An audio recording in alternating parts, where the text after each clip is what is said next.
How do you overcome stage fright?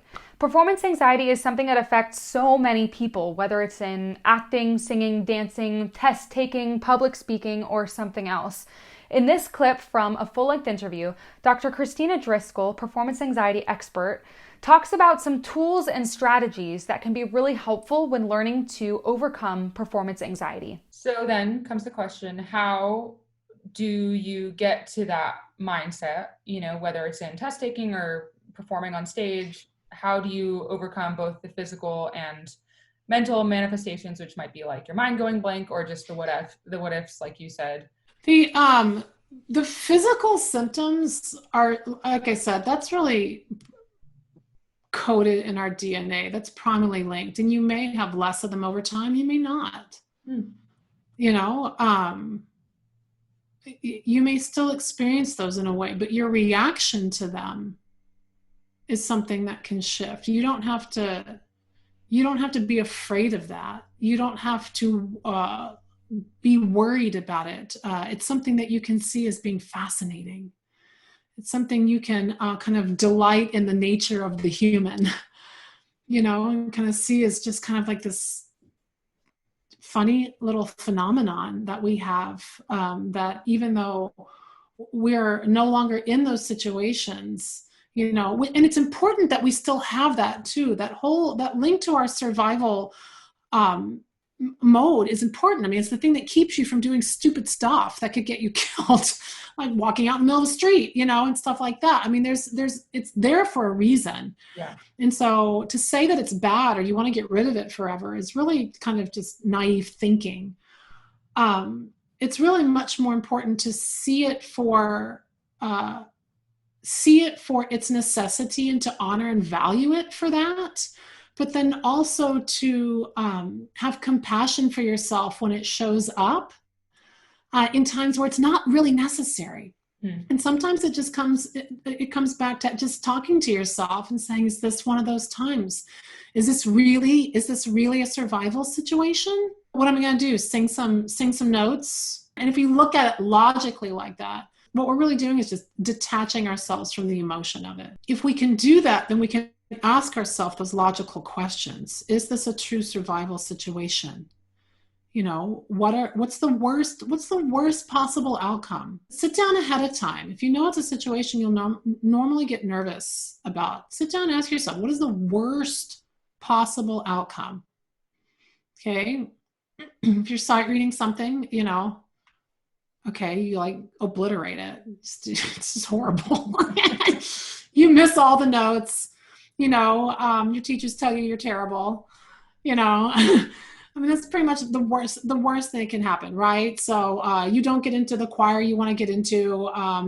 People tell you have no chance of, having any sort of musical future. I mean, this is the worst of the worst case scenario. Then we need to ask ourselves, okay, on a scale of 1 to 10, 10 being absolute imminent threat of survival, and 1 being no actual threat of survival, where does that come in?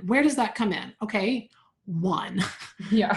No one's going to die here. Yeah. Right, exactly. No one's going to die here if we slaughter this sight reading example. But it feels like social death, maybe, if you don't get it. Add it to the worst case scenario. So maybe it's a little higher, right? Yeah. Maybe it's a little higher. Maybe it feels like a 3 or 4 to that person. Yeah. If that's the case, fine. What are the potentials if we do well?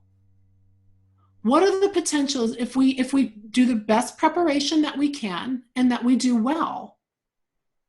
Okay. And then we look at that scale 1 to 10. 10 being, great potential for things, and 1 being no potential. Where do we, maybe we, like I said, we, get to advance in what we're doing, whatever. Fine. And then the question is, does your potential gain outweigh your loss? Does your love outweigh your fear? Does your excitement for what is possible outweigh your fear? It really boils down to that. So you have to start thinking about it in that way and asking yourself those kinds of logical questions. It boils down to 2 things, logic and love. And it's a self-love. And I know that sounds really kind of mushy and corny, But the older you get, the more you realize how very important that is, and how self-compassion and self-love and self-understanding is actually the foundation for everything you're going to do in your life, no matter what it is. I don't care what you do. And if you don't have that, then you will suffer. Mm. You will have to get to a point where you either figure that out, or you either won't be happy or satisfied, or you'll just live in fear of some form. And fear takes many forms. And so if you are thinking about it on that plane, then when you start to feel those things, you start to recognize them and understand them for what they are, and to have patience with yourself and self-compassion, and to do the little things that you can do, like gross motor movement, big, large motor movement. For breathing techniques, you can do, slow down your breathing. I like to, encourage people to try alternate nostril breathing. Close one nostril off, breathe in through your nose. Switch. Breathe out the other side. Breathe in the same side. Switch. Breathe out. And then you breathe in that side, so on and so forth, back and forth. That immediately slows down heart rate, helps blood pressure to decrease, helps slow down the mind, slows down the breathing mechanism. So because, the breathing speeds up because we're trying to oxygenate the body faster, because muscles need oxygen in order to burn energy. So that's why we start breathing more heavily and more quickly when we get nervous. So that helps slow all that back down. And so when you know those coping mechanisms and you employ those in place, you do the due diligence ahead of time. Do the work to be prepared. Because that's another thing that contributes to that anxiety, is that I'm not prepared. I'm not ready for this. So if you don't give yourself enough preparation time, and that's different for every person, right? Some people can do things on really short notice and do really fine. Other people can't. And there's nothing wrong with that. It's just knowing yourself and knowing what your strengths are and knowing what your limitations are, and not feeling bad about that. I think there's a lot of shame around that idea of like, this is harder for me than for them. Like, who cares? Yeah. Yeah, it doesn't matter. I mean, that's part of just, there's like a million reasons that those things happen. It's part of our DNA. It's part of the way we're brought up. It's part of our, social conditioning. It's part of our environments. It's part of the way, our brains work uniquely in some ways. What it boils down to is it doesn't matter. It doesn't matter that this person's, quicker orally than you are. It doesn't matter that this person can read faster than you can, or that you can jump farther than this person. Like, that doesn't matter. It's about really being aware of what our differences are and accepting them and acknowledging them, and really appreciating them, and appreciative of others for the things that they can do. We only use competitiveness and hierarchy to try to help ourselves figure out where we fit in. Is that why people will say, picture the audience naked? Because it's trying to like decrease them in the hierarchy? Yes, it's trying to put others below you in a state of vulnerability, because they think that, I feel very vulnerable on stage right now. And so if I imagine that other people are more vulnerable than me, then I'll feel better. And that's why it really doesn't work, because it's like you're trying to push other people down. Unconsciously, it's about saying, I'm going to push other people down in order to lift myself up.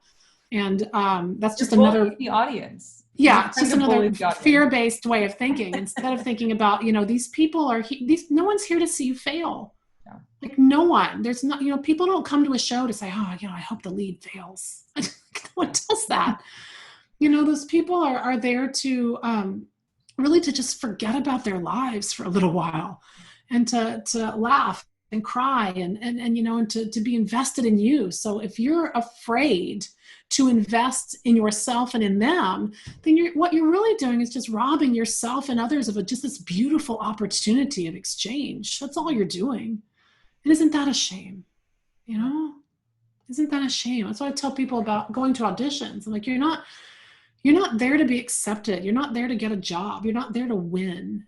I mean, that may be the result, and that's fine. But it's not what you're there for. You're there because you have an opportunity during those 30 seconds or 2 minutes or 5 or 10 minutes, whatever it is, to connect with those other people that are in the room and to kind of take them on a journey of your artistry just for that moment, And if you did that, then you've done your job. Yeah. And if that means that they invite you to do something further, great. And if it doesn't, that's fine. That's fine. When the percentages of things are, 10% or lower, in many cases lower, why on earth would you think that if you don't get accepted that you've somehow failed? And that's a perception flaw. It's not failure. It's only failure if you think that the only way of being successful is to get something in return. What you're basically saying is, I'll let you into my heart and soul. I'll share with you. I'll connect with you, but only if I get something for it. Wow. Wow, really? Is that what being an artist is about to you? If that's the reason that you give, if that's the reason that you share, if that's the only way you're willing to be vulnerable, it's sad. I mean, you're going to miss out on a lot of really amazing opportunities and special moments. Not just for other people, but for yourself. Yeah. You can't do it because you're going to get something in return. And you can't do it to try to please other people. You have to do it because of something intrinsic, something inside you that says, what can I do with this? How could I explore this? What can I make from this? How can I share this? What would I like to do with this? When you're coming from that kind of place of doing it for the sake of doing it because you want to see what you can do, the whole process of acceptance, approval, and competition and stuff just goes away. You realize that that's just not important anymore. What's important is the actual act of creating in that moment. And whether it's quote unquote good or not is really subject to people's opinions. I mean, think about it. Anytime you've heard a singer or looked at a piece of art or something, you're going to have people that say, oh, I love her, or I love him, and say, oh, I love that piece of art. And people be like, that's hideous. I hate it, And it's like, that's what art is. It's a person's creative expression, and some people are going to like it and other people are not. And to understand that that's okay, and that you will be so much freer to express and create when you don't have that contingency as part of your motivation. That I will express and create, but only if everyone likes it. I will express and create only if it's quote unquote right. I will express and create, but only if I don't get hurt. Only if I don't risk getting hurt, because you have to be vulnerable to do that. And people think that vulnerability is weakness, and it's not the same thing at all. I mean, the self-deprecating thoughts, the fear-based thoughts, the what if type thoughts, that's the real work. Shifting your mindset in a way and it takes practice. People think that, oh yeah, okay, now I know that, I'll just do that. It doesn't work like that. It's just like, learning how to sing or, practicing a sport or anything else. You don't just learn the concept and then the next day you're a rock star. It doesn't work that way. It takes practice, and it takes thinking about it. It takes honing those skills, and how the mind works is no different. It takes daily practice. And I would wager that it takes more, if you had to weigh how much you should do each, it takes more practice with your mindset and the mentality of what you're doing than it does the actual talent or skill. Wow. Than you're doing. People never think about it that way, but what's the one thing that always holds them back?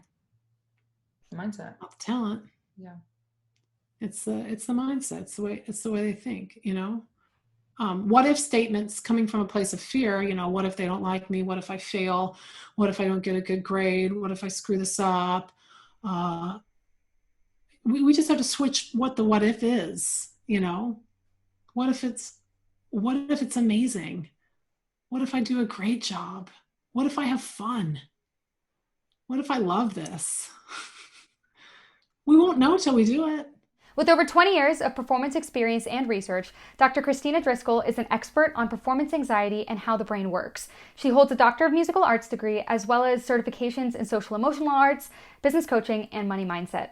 She's a published author and has built a successful coaching and consulting practice, helping others identify and work through fear-based thoughts and habits. If you want to know more about her, you can check out the description below for more information, as well as links to her website and social media.